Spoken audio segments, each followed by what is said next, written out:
નમસ્કાર, આપ જોઈ રહ્યા છો સ્પાર્ક ટુડે ન્યૂઝ। દાહોદ જિલ્લા ઝાલોદ તાલુકાના લીંબડી શહેરમાં ખુલ્લેઆમ ખેડૂતો પાસેથી ખાતરના ભાવમાં ડબલ ભાવે વેચાણ કરવામાં આવતો વિડીયો સામે આવ્યો હતો। સ્પાર્ક ટુડે ન્યૂઝના માધ્યમથી 2 દિવસ અગાઉ આજે સમાચાર છે તે પ્રસિદ્ધ કરવામાં આવ્યો હતો। ઝાલોદના લીંબડી શહેરમાં આવેલ મહાકાલી એગ્રોને 15 દિવસ માટે લાયસન્સ મુદત સસ્પેન્ડ કરવામાં આવ્યું।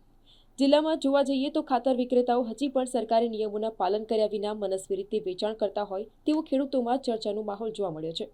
વિક્રેતાઓ પાસેથી ખાતરનો કેટલો જથ્થો, કયું ખાતર તે દર્શાવતું બોર્ડ પણ નજરે જોવા મળતું નથી। ખાસ કરીને જોવા જઈએ તો વિક્રેતાઓ દુકાનના નામનું લાયસન્સ ધરાવતા હોવા છતાં બારોબાર ગોડાઉન પરથી વેચાણ કરી નિયમનું સરેઆમ ઉલ્લંઘન કરતા હોય તેવું પણ નજરે જોવા મળી આવે છે। જેથી આ વિષય ઉપર જવાબદાર અધિકારી દ્વારા કડક તપાસ હાથ ધરવામાં આવે તેવી હાલ જાણકારી મળી રહી છે।